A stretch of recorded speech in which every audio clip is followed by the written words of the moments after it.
Hi. ഇന്ന് നമ്മൾ discuss ചെയ്യുന്നത് നമ്മളൊരു ലാബിൽ വർക്ക് ചെയ്യുമ്പോൾ എന്തൊക്കെ ഒരു ക്വാളിറ്റിയാണ് ഒരു BSc MLT സ്റ്റുഡൻറ്റിന് വേണ്ടത്. ഒരു മെഡിക്കൽ ലബോറട്ടറി ടെക്നോളജിസ്റ്റിന് വേണ്ട പ്രധാനപ്പെട്ട കുറച്ച് സവിശേഷതകൾ അല്ലെങ്കിൽ കുറച്ച് ക്വാളിറ്റീസ് എന്തൊക്കെയാണെന്നുള്ളതാണ് നമ്മൾ ഇന്ന് ചർച്ച ചെയ്യുന്നത്. നമ്മൾ കോളേജിൽ പഠിക്കുമ്പോൾ കുറേ തിയറി പഠിക്കാറുണ്ട്. ഇപ്പോൾ ഒരു BSc MLT സ്റ്റുഡൻറ്റിനെ സംബന്ധിച്ചിടത്തോളം 4 വർഷവും നമ്മൾ തിയറി പഠിക്കുകയാണ്.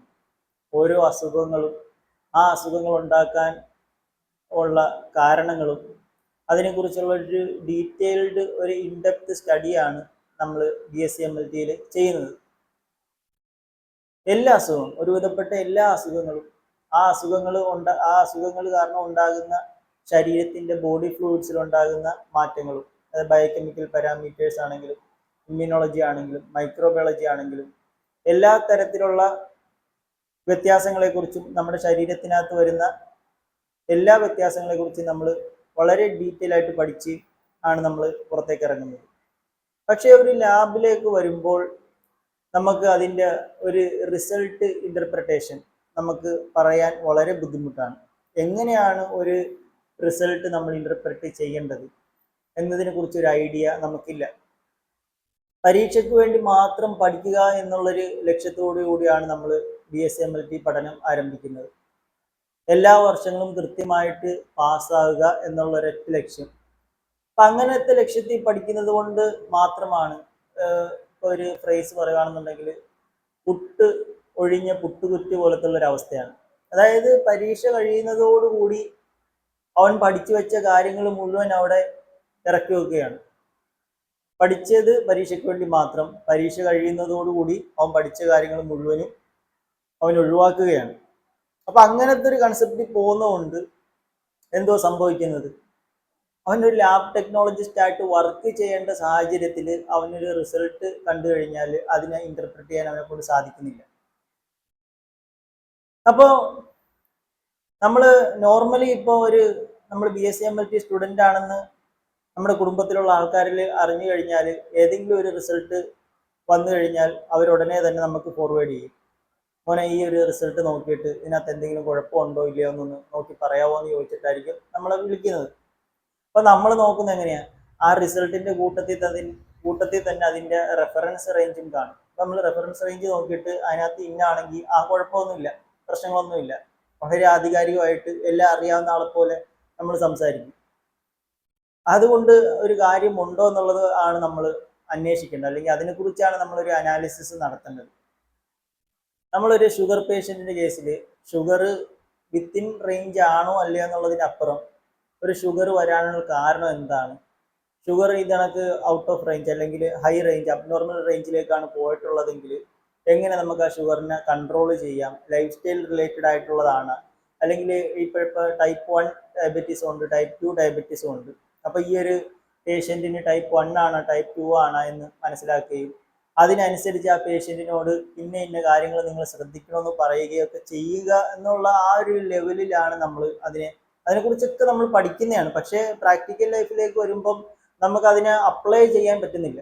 ഇപ്പോൾ ഒരു കൊളസ്ട്രോൾ അല്ലെങ്കിൽ ഒരു ലിപ്പിഡ് പ്രൊഫൈൽ ചെയ്യാൻ നേരത്ത് ടോട്ടൽ കൊളസ്ട്രോളും ട്രൈസൈൽ ഗ്ലിസറോളും അല്ലെങ്കിൽ ട്രൈഗ്ലിസറൈഡും HDL VLDL LDL അങ്ങനെ തുടങ്ങിയ എല്ലാ പാരാമീറ്റേഴ്സും നമ്മൾ ചെക്ക് ചെയ്ത് കഴിയുമ്പം അതിനകത്തുള്ള ഓരോ പാരാമീറ്റേഴ്സിനകത്തുണ്ടാകുന്ന അബ്നോർമൽ വാല്യൂസ് എന്തിനേക്കാണ് സൂചിപ്പിക്കുന്നത്, അത് എന്തുകൊണ്ടാണ് അങ്ങനെ സംഭവിച്ചത്, അതിനെയൊക്കെ പ്രിവെൻറ്റ് ചെയ്യാൻ വേണ്ടി നമ്മൾ എന്തൊക്കെ ശ്രദ്ധിക്കേണ്ടതുണ്ട് എന്നൊക്കെ പേഷ്യൻസിന് പറഞ്ഞു കൊടുക്കാനുള്ള കപ്പാസിറ്റിയിലേക്കാണ് നമ്മൾ എന്ത് ചെയ്യേണ്ടത്, വരേണ്ടത്.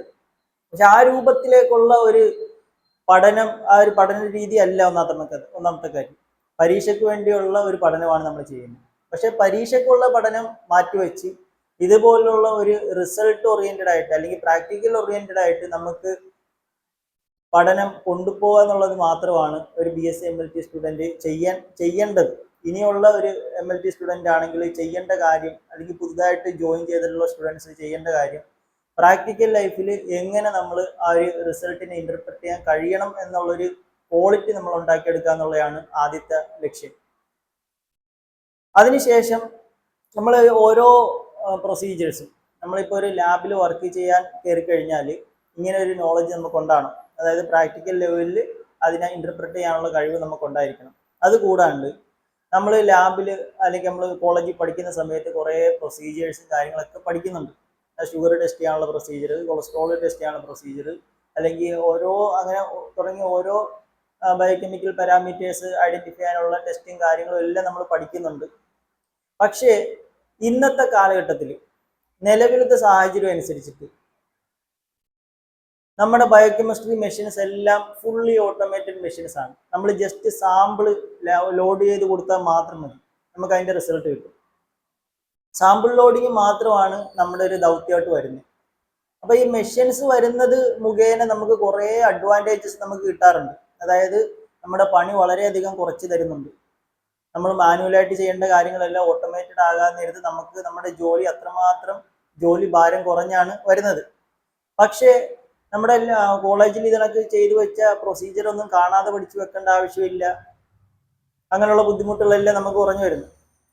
അപ്പൊ നമ്മളെ കൊണ്ട് എന്താണ് ഉദ്ദേശിക്കുന്നത്? എല്ലാം മെഷീൻ ചെയ്യുവാണെന്നുണ്ടെങ്കിൽ നമ്മളെ കൊണ്ട് അല്ലെങ്കിൽ ഒരു ലാബ് ടെക്നോളജിസ്റ്റിനെ കൊണ്ട് എന്താണ് ഉദ്ദേശിക്കുന്നത്? അപ്പൊ ലാബ് ടെക്നോളജിസ്റ്റിന്റെ ഏറ്റവും വലിയൊരു ഉത്തരവാദിത്വം ഈ മെഷീൻ തരുന്ന റിസൾട്ടുകൾ വളരെ കൃത്യമാണോ എന്നുള്ളതാണ് നമ്മൾ അറിയേണ്ടത്.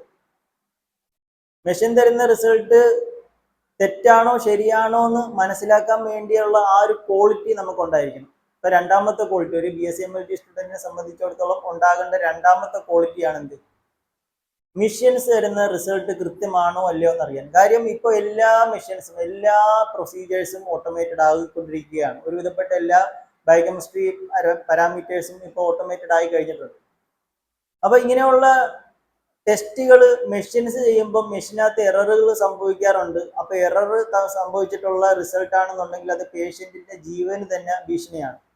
അപ്പൊ ഈ റിസൾട്ട് കൃത്യമാണോ അല്ല എന്നുള്ളത് കൃത്യമായിട്ട് നമുക്ക് മനസ്സിലാക്കാനുള്ള ഒരു ക്വാളിറ്റി നമുക്കുണ്ടായിരിക്കണം.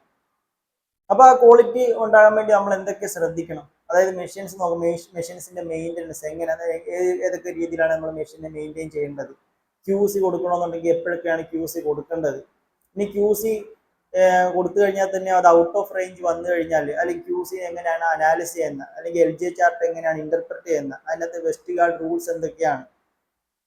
ഓക്കെ, അപ്പൊ ഇനി ഔട്ട് ഓഫ് റേഞ്ച് വന്നു കഴിഞ്ഞാൽ നമ്മൾ എന്താണ് ചെയ്യേണ്ടത്? കാലിബ്രേഷൻ ചെയ്യണോ? ഇപ്പൊ കാലിബ്രേഷൻ ഔട്ട് ആയി കഴിഞ്ഞാൽ എന്ത് ചെയ്യണം? അല്ലെങ്കിൽ വെസ്റ്റിഗാർഡ് റൂൾസ് എല്ലാം കൃത്യമായിട്ട് എന്തൊക്കെയാണെന്നതിനെ കുറിച്ചുള്ള ഡീറ്റെയിൽഡ് ആയിട്ടുള്ള ഒരു നോളജ് നമുക്കുണ്ടായിരിക്കണം. കാര്യം ഇപ്പൊ എല്ലാം മെഷീനാണ് ചെയ്യുന്നത്, പിന്നെ നമ്മൾ ചെയ്യേണ്ട ആവശ്യമില്ല. നമ്മളെ കൊണ്ട് ഉള്ള ആവശ്യം, ഏറ്റവും മർമ്മപ്രധാനമായിട്ടുള്ള ഒരു ആവശ്യം എന്ന് പറയുന്നത് ആ മെഷീൻ തരുന്ന റിസൾട്ട് കൃത്യമാണോ അല്ലയോ എന്നുള്ളത് മനസ്സിലാക്കുക എന്നുള്ളതാണ്. അങ്ങനെയുള്ള മനസ്സിലാക്കാനുള്ള കഴിവില്ലെന്നുണ്ടെങ്കിൽ പിന്നെ നമ്മുടെ ആവശ്യം എന്തുവാണ്? നമുക്ക് നമ്മുടെ ആവശ്യമില്ല. നമുക്ക് ആ ഒരു ക്വാളിറ്റി ഇല്ലെന്നുണ്ടെങ്കിൽ പിന്നെ എന്ത് ക്വാളിറ്റി നമുക്ക് വേണ്ടത്? അപ്പൊ ഇനി നമ്മൾ ഇന്റർവ്യൂവിന് പോകുന്ന സമയത്താണെങ്കിലും നമ്മളോട് ചോദിക്കുന്നത് മെഷീൻ യൂസ് ചെയ്യാൻ അറിയാവൂ, അല്ലെന്നുണ്ടെങ്കിൽ ആ മെഷീൻ QC ഔട്ടായി കഴിഞ്ഞാൽ നിങ്ങൾ എന്താണ് ചെയ്യാൻ ഉദ്ദേശിക്കുന്നത്, QC എന്തുകൊണ്ടാണ് ഔട്ട് ആകുന്നത് എന്നതിനെ കുറിച്ചൊക്കെ ആയിരിക്കും ചോദിക്കുന്നത്. അല്ലെങ്കിൽ LJ ചാർട്ട് ഇന്റർപ്രറ്റ് ചെയ്യാൻ അറിയാവോ, കാലിബ്രേഷൻ എന്താണ്, ഇങ്ങനെയൊക്കെയാണ് ഇന്റർവ്യൂവിന് ചോദിക്കുന്നത്. അപ്പൊ ഇതൊക്കെ ചോദിച്ചിട്ട് ഇതിന് ഉത്തരം പറയാൻ അറിയത്തില്ലെന്നുണ്ടെങ്കിൽ പിന്നെ നമ്മൾ എങ്ങനെയാണ് ജോലിക്ക് എടുക്കുന്നത്? അപ്പൊ നമുക്ക് വേണ്ട ഒരു ഏറ്റവും പ്രധാനപ്പെട്ട ഒരു ക്വാളിറ്റിയാണ് മെഷീൻസിന്റെ മെയിൻ്റെനൻസും മെഷീൻസിനകത്തുള്ള QC മനസ്സിലാക്കുക, QC ക്വാളിറ്റി കൺട്രോൾ എന്താണെന്ന് മനസ്സിലാക്കുക എന്നുള്ളത് ഏറ്റവും പ്രധാനപ്പെട്ട ഒരു ക്വാളിറ്റിയാണ്. ഓക്കെ, പിന്നെ നമുക്കറിയേണ്ടത് ഓരോ പാരാമീറ്റേഴ്സിന്റെയും നോർമൽ റേഞ്ചും കാര്യങ്ങളും നമുക്ക് അറിഞ്ഞിരിക്കണം. ഓരോ പാരാമീറ്റേഴ്സും പല പല പാരാമീറ്റേഴ്സ് ഉണ്ട്. അപ്പോൾ ഈ പാരാമീറ്റേഴ്സിന്റെ ഒക്കെ അറ്റ്ലീസ്റ്റ് നമ്മുടെ കേരളത്തിലെങ്കിലും ചെയ്യുന്ന പ്രധാനപ്പെട്ട ടെസ്റ്റുകളുടെയൊക്കെ പാരാമീറ്റേഴ്സിന്റെ നോർമൽ റേഞ്ച് നമ്മൾ അറിഞ്ഞിരിക്കുന്നത് വളരെ നല്ലൊരു കാര്യമാണ്. പിന്നെ അതുപോലെ തന്നെ നമ്മൾ വേറെ കുറേ നമുക്ക് ഡിപ്പാർട്ട്മെന്റ്സ് ഉണ്ട്. ബയോകെമിസ്ട്രിയും ഹെമറ്റോളജി മൈക്രോബയോളജി ഒക്കെ അപ്പുറം വേറെയും ഡിപ്പാർട്ട്മെന്റ്സ്, ഫ്ലോ സൈറ്റോമെട്രി എന്ന് പറയുന്ന ഡിപ്പാർട്ട്മെന്റ് ഉണ്ട്, ബ്ലഡ് ബാങ്കിങ് ഉണ്ട്, അല്ലെങ്കിൽ മോളിക്കുലാർ ബയോളജി ഉണ്ട്. അപ്പൊ ഈ മോളിക്കുലാർ ടെക്നിക്സിനകത്തൊക്കെ വരുന്ന പ്രധാനപ്പെട്ട ഏറ്റവും ബേസിക് ആയിട്ട് വരുന്നതാണ് PCR. അപ്പൊ PCR കുറിച്ചൊക്കെ ഒരു ബേസിക് നോളജ് ഉണ്ടായിരിക്കുക എന്നുള്ളത് ഒരു അത്യാവശ്യമായിട്ടുള്ള ഒരു കാര്യമാണ്.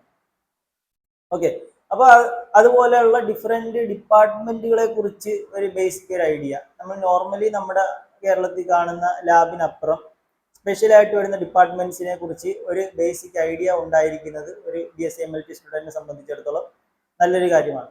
അപ്പൊ ഇത്രയും കാര്യങ്ങൾ ശ്രദ്ധിച്ചിട്ട് വേണം നമ്മളൊരു ഇൻ്റർവ്യൂവിന് വേണ്ടി പ്രിപ്പയർ ചെയ്യാനും ഇൻ്റർവ്യൂ അറ്റൻഡ് ചെയ്യാനും, പിന്നെ മൈക്രോസ്കോപ്പിയിലൂടെ നോക്കാനും മൈക്രോസ്കോപ്പിൻ്റെ യൂസേജും മെയിനായിട്ട് ഇതണക്ക് പെരിഫറൽ ബ്ലഡ് സ്മിയർ നോക്കാനുള്ള ഒരു കഴിവുണ്ടായിരിക്കണം. അല്ലെങ്കിൽ ബ്ലഡ് സ്മിയർ നോക്കിക്കഴിഞ്ഞാൽ ന്യൂട്രോഫിൽ ഏതാണ്, ബേസോഫിൽ ഏതാണ്, അല്ലെങ്കിൽ ഡിഫറൻഷ്യൽ കൗണ്ട് എടുക്കാനുള്ള ഒരു കഴിവ് ഒരു BSc-MLT അല്ലെങ്കിൽ ലാബ് ടെക്നീഷ്യൻസിന് ആവശ്യമാണ്.